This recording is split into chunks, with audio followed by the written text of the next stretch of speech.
Hey, aloha mai kako, adepts and initiates. What's going on? Kia ora Tengan here.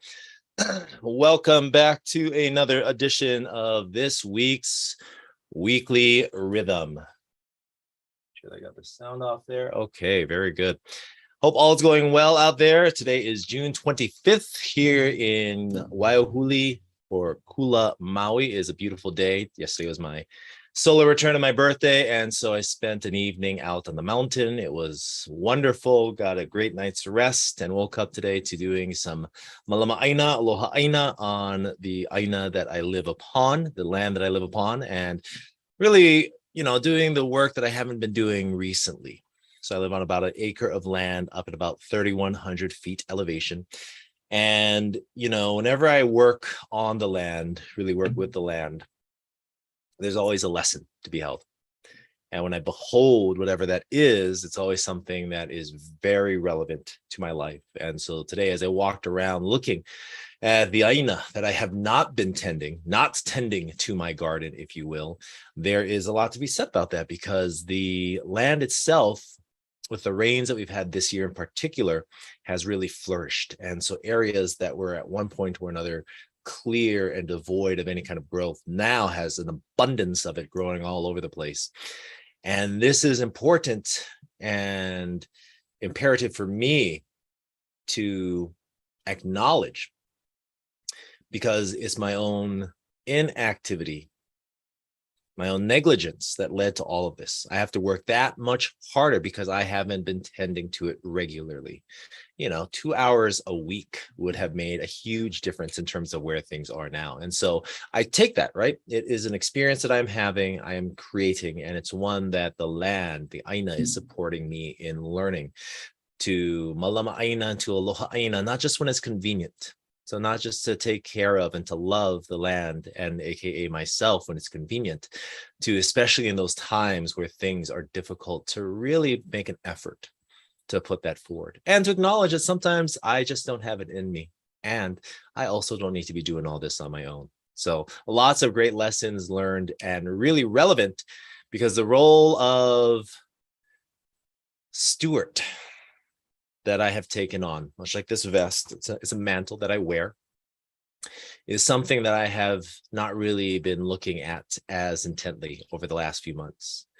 This week, we really go into a highly reflective and discerning place because there are any number of roles: partner, father, sister, professional, consultant, cousin, farmer, fisher person, like all these different things are roles, very much like this vest again, that we can put on at any given time, like this hat that I've donned on today.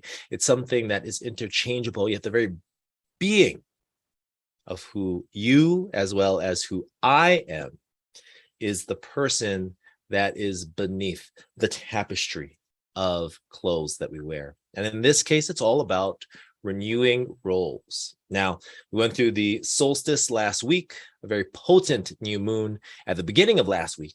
And now, as we get into this area after the peak and pinnacle of fire, of expression of light, of that own inner radiance that we are meant to connect with, now we want to check in with the roles that we currently occupy and which ones we decide. And that is huge because we must discern before we decide which are those that we decide or choose into to take on consciously. Often we can take on these different roles unconsciously, which is kind of like just reaching into your drawer and grabbing anything, which is fine. There's nothing inherently wrong with that. Or more so, someone giving us clothes and dressing us. That's probably a better analogy. Rather than us unconsciously choosing, someone gives us clothes and we wear it. It's not ours per se. It's something that has been bestowed upon us. And because it's bestowed upon us, it's not something that we necessarily have consciously chosen into. Now, where that gets to be a little challenging is that if I did not choose to wear this and someone else decided to dress me in it, kind of like a Barbie doll, then where in that do I really have autonomy and really control over my decisions. I simply don't.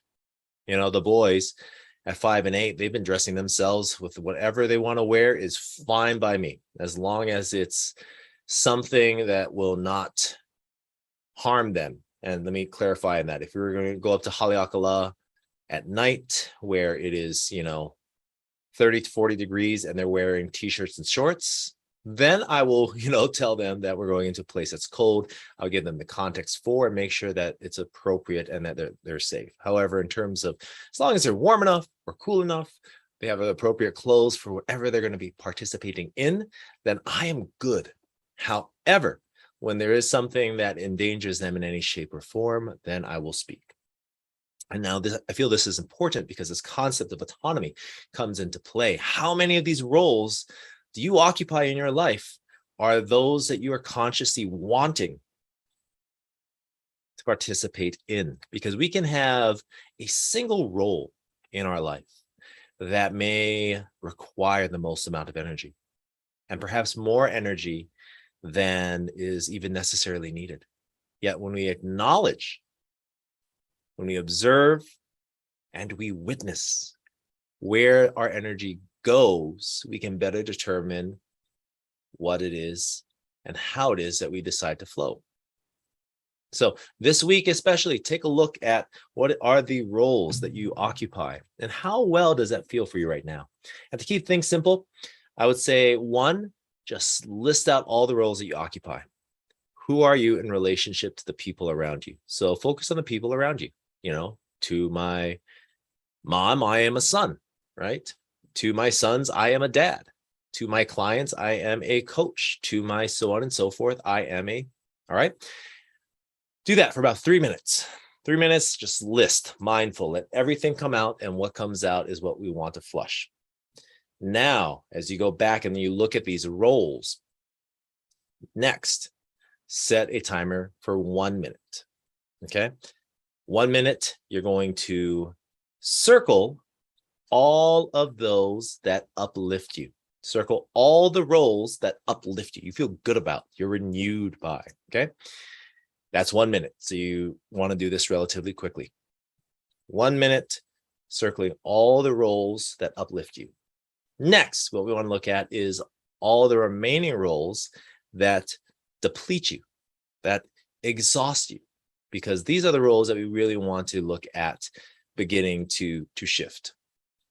Are these roles that you want to ask in step now 3 is, are these roles ones that you want to continue to occupy? Are these roles that you want to continue to occupy? Because if not, we want to figure out how to get rid of them, right? There are some inevitably that we cannot just scratch. There are some that we absolutely can. There are some, whether we're talking about a friendship, for example, that has run its course, whether we're talking about a community, a group that you are a part of, then you can, to a certain degree, scratch that off your list. Others, though, we want to actually align our inner value system. We'll talk a little bit more about that later in the week. For now, though, let's look at this in terms of our weekly rhythm. Look at the roles that really renew you. Do that. 1, set a 3-minute timer and list all the roles that you occupy, and that is in relationship generally to the people around you. 2, set a timer for 1 minute. Circle all the roles that renew you. 3, as you look at what is left, all the roles that deplete and exhaust, ask yourself how it is that you can remove this from your life, okay? I'll post another video on Wednesday, which will be a midweek weekly rhythm update, I guess. And then we'll talk a little bit more about step 2 with this process.